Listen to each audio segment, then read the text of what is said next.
Aujourd'hui, Livres en partage vous invite à découvrir La Maison de Claudine, écrit par Colette et publié en 1922, bien après la célèbre série des Claudines.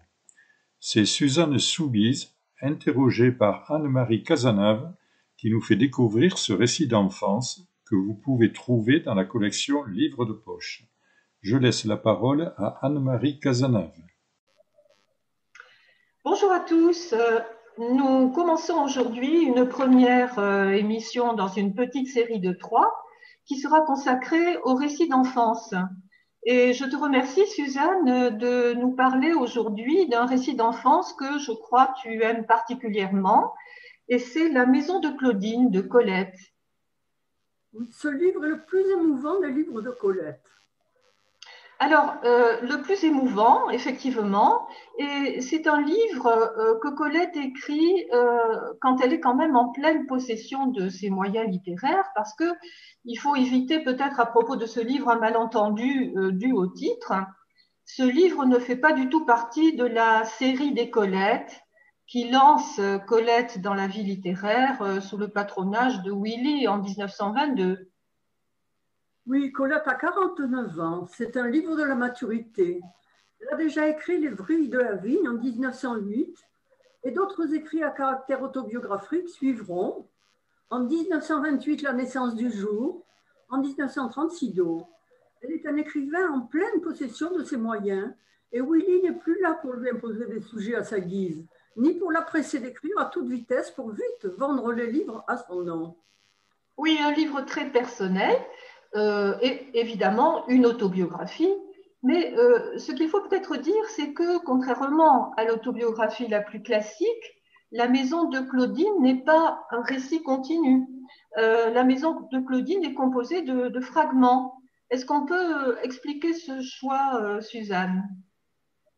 Les récits fragmentés dans le temps, dans l'espace et dans le choix des thèmes, sans ordre chronologique, sans parler uniquement d'elle, permettent à Colette de se renouveler sans cesse. Elle rassemble les miettes éparses de ses souvenirs, réinventées à partir du réel, par son imagination. Sa mère devient un mythe. Elle-même, dans chaque édition, modifiait l'ordre des fragments éparpillés. En fait, les thèmes essentiels ressurgissent sans cesse. Sa mère, les 4 enfants, le père, de nombreux autres personnages, le jardin, la campagne, les animaux. Oui, c'est une autobiographie qui joue sur la diversité et puis qui en même temps a une très forte unité parce que la figure qui se détache, c'est celle de Sido.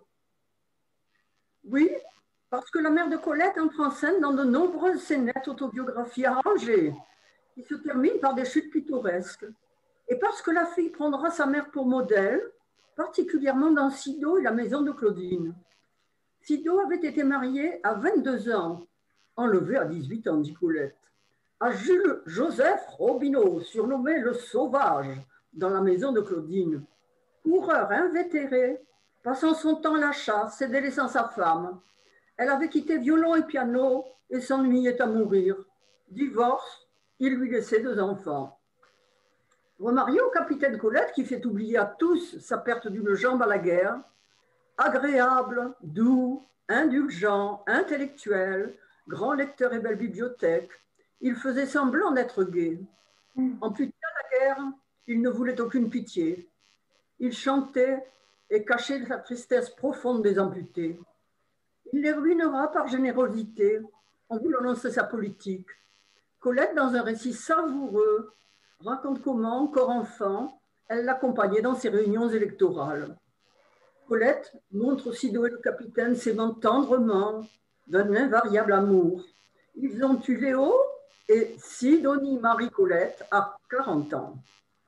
Alors cette biographie apparaît effectivement par bribes dans le texte de Colette, mais je pense que aussi ce qui est extraordinaire pour le lecteur, c'est la façon dont Colette sait rendre la présence de Sido, et c'est d'abord une présence physique. Sido est mise en scène dans sa maison, son jardin, son village berrichon, les bois, les prés, les ruisseaux, sécateurs, cordeaux et vieux gants à la main.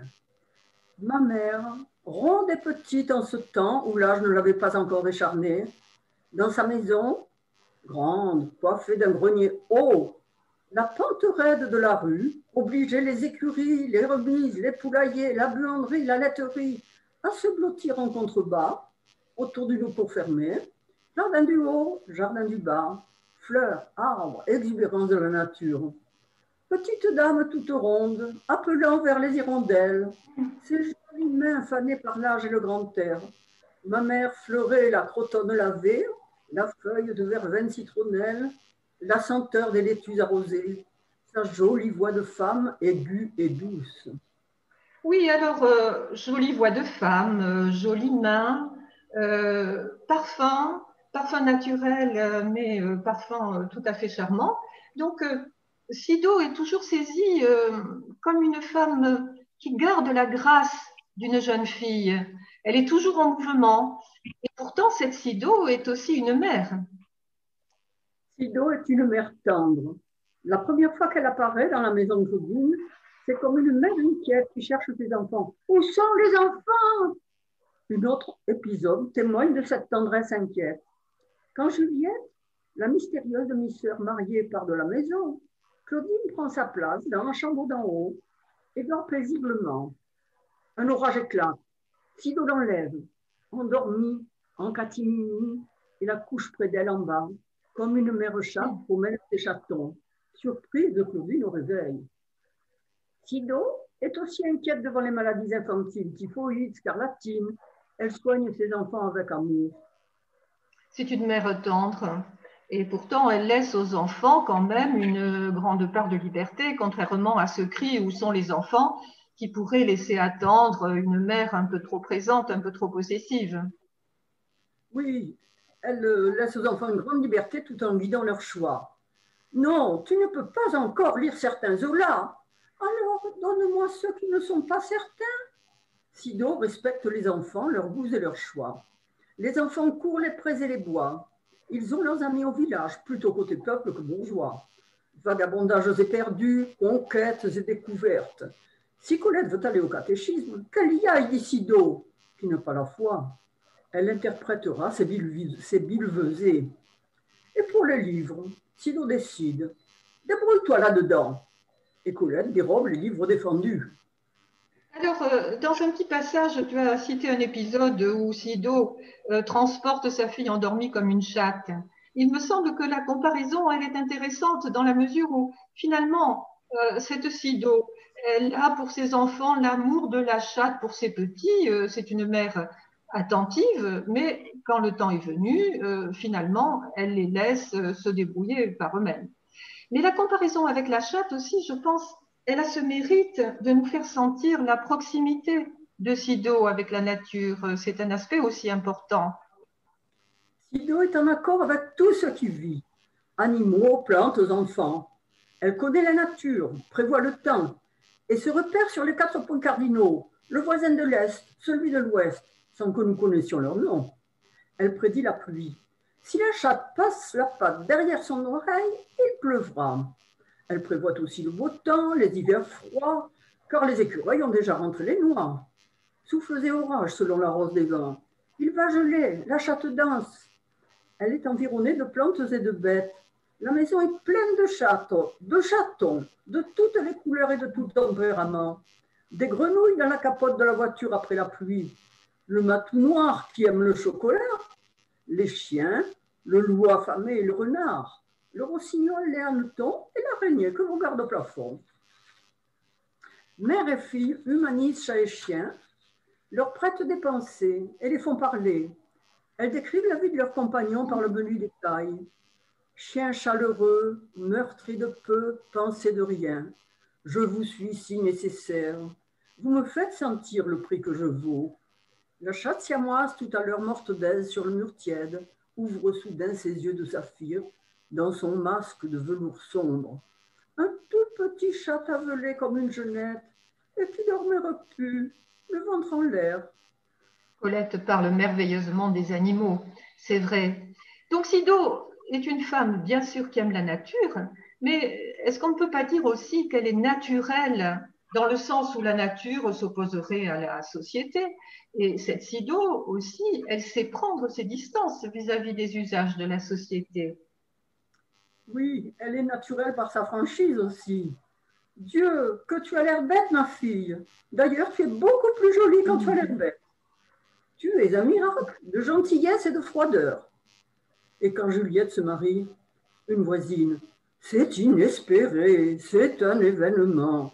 Sido, non, c'est désespéré, c'est un accident. Oui, c'est très très drôle. C'est très très drôle. Et donc, cette Sido qui vit quand même dans un village, elle sait s'affranchir de l'opinion commune.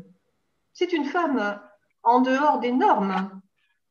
Absolument. Sido garde sa liberté de penser par rapport à la morale de l'époque. Elle garde sa servante enceinte qui ne se mariera pas sous l'œil réprobateur du village. Elle ne veut pas porter le deuil en noir de son cher époux Colette. La fille enceinte de Gougier veut se marier, Sido. J'aurais dit à ma fille, loin de cet homme et ne le revois plus, car il t'a prise dans l'ombre. Ton malheur serait d'accepter d'être la femme d'un malhonnête homme. Sido n'a pas la foi. Elle est contre la confession qui s'immisce dans l'intimité des jeunes, contre la communion, contre le catéchisme. Déjà une femme libre, mais aussi une femme qui se distingue par une forme de sagesse. Et une forme de sagesse qu'elle tire sans doute de ce rapport particulier à la nature. Elle est réaliste, elle regarde en face les réalités de la vie, ironie sur les histoires d'amour, d'autres choses à fouetter. Elle met en garde Colette contre certains pièges. Ça commence par une lettre cachée dans son tablier. Un amoureux qui sent le vin et le cigare dessous. Deux amoureux, puis trois. Beaucoup de larmes. Un enfant malingre et caché. Sido accepte les réalités de la vie sans les noircir. Elle rassure la petite fille effrayée par la description d'un accouchement par Zola. Ce n'est pas si terrible et c'est beaucoup plus beau dans la réalité. Même sérénité devant la mort. Face à sa maladie, face à la mort, elle reste vive et malicieuse.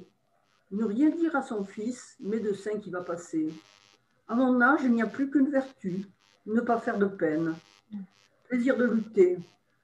Son fils lui interdisant les travaux pénibles, elle sortait à la nuit, la bêche et la pioche, l'échelle double et la serpette, jamais de plainte. Oui, Colette reçoit finalement de Sido cette attitude devant la vie. Et en tant qu'écrivain, elle ne sera jamais justement Zola. Elle ne mettra jamais l'accent sur les réalités violentes et dures de l'existence. La maison de Claudine, en ce sens, est une autobiographie, mais où il y a volontairement des blancs, des ellipses. Colette ne dit pas tout, et c'est volontaire. Oui, même si la maison de Claudine va de l'enfance de Colette à l'enfance de sa propre fille, surnommée comme elle Belgazou, Colette garde le silence sur beaucoup d'épisodes difficiles de sa vie. Sido et Colette ont toutes de fait front face au manque d'argent. L'une ruinée par le capitaine, l'autre ruinée par Gulli, qui avait dilapidé la part de Colette de l'héritage Robineau. Colette par moments sans un sou, à part son travail. Colette a aussi affronté un divorce long et pénible, peu commun à l'époque. Sa vie ne fut pas un long fleuve tranquille. Elle a bataillé avec courage. Rien de tout cela n'est évoqué dans la maison de Claudine. Et la mort de la mère est évoquée dans la maison de Claudine avec la plus grande discrétion. Oui, elle nous montre une Sido pleine de vie qui apparaît pour la dernière fois dans le livre, fondant des bûches en cachette contre la vie du médecin. Alors, quelque chose me semble intéressant aussi. Tu as dit justement que la maison de Claudine va de l'enfance de Colette à sa propre fille, qui est surnommée, elle aussi, Belgazou, comme elle l'a été par sa mère. Donc, finalement, ce livre affirme la continuité de la vie et la transmission de cet héritage reçu de Sido. Toujours Colette se souviendra de son enfance vagabonde dans la nature et gardera toujours l'amour des bêtes, valeur de Sido, qu'elle transmettra à sa fille Belgazou. Colette, il n'y a pas d'amour plus passionné que le mien pour notre mère, la terre, d'où jaillit la source, le blé et la rose. C'est une magnifique citation, Suzanne, qui nous permet de sentir toute la beauté du style de Colette. Et peut-être pour terminer, Tu pourrais peut-être nous lire un petit passage qui nous fera sentir justement les qualités de ce style. Oui, le style de Colette, c'est de la poésie en prose qui semble écrite avec facilité alors qu'elle le travaillait énormément. Voici un court extrait. Un clapotis de courante mêle les feuilles. La porte du chenil se met à battre le mur comme en hiver par la bourrasque. Le jardin, tout à coup ennemi, rebrousse autour d'une petite fille dégrisée ses feuilles froides de laurier, dresse ses arbres de yucca et ses chenilles d'araucaria barbelées. Une grande voie marine gémit du côté des moutiers, où le vent sans obstacle courant risé sur la houle des bois. La petite, dans l'herbe, tient ses yeux fixés sur la lampe qu'une brève éclipse vient de voiler. Une main a passé devant les flammes, une main qu'un dé brillant coiffait. Oui, c'est une page tout à fait remarquable, tout entière illuminée justement par la présence de la mer, par la lampe. Le style de Colette a souvent cette vertu de nous faire retrouver la beauté des choses. Tu as su très bien nous la rappeler. Je te remercie, Suzanne. Et je ne doute pas que les auditeurs auront plaisir à écouter ces beaux passages et puis peut-être à reprendre la lecture de ces textes de Colette. Il y a la maison de Claudine, il y a Sido aussi, il y a les vrilles de la vigne. Et donc, je te remercie pour cette présentation. La prochaine fois, nous parlerons d'un récit d'enfance très différent.